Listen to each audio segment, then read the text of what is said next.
Hi again, welcome to my channel. Don't forget to subscribe and like. If you want to support me, you can find my BeatStars down in description. Today we're going to talk about one of my favorite band of all time, Queen. Queen are a British rock band formed in London in 1970 by Freddie Mercury, who was the lead vocals, Brian May was the guitarist, and Roger Taylor the drummers, later joined by John Deacon, who played bass. Before forming Queen, May and Taylor had played together in the band Smile. Mercury was a fan of Smile and encouraged them to experiment with more elaborate stage and recording techniques. He joined in 1970 and suggested the name Queen. Deacon was recruited in February 1971 before the band released their self-titled debut album in 1973. Queen first charted in the UK with their second album, Queen II, in 1974. Sheer Heart Attack later that year, and A Night at the Opera in 1975, brought them international success. The latter featured Bohemian Rhapsody, which stayed at #1 in the UK for 9 weeks, and helped popularize the music video format.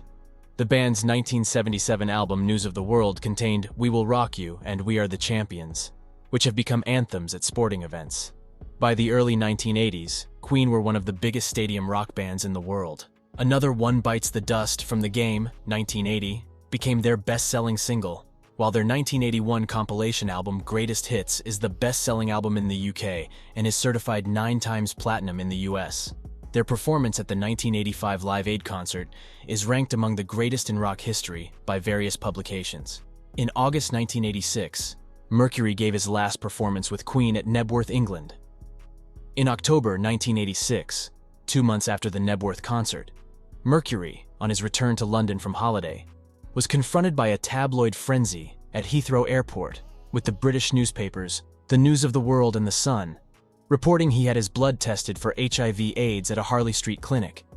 But Mercury was quoted as saying he was perfectly fit and healthy.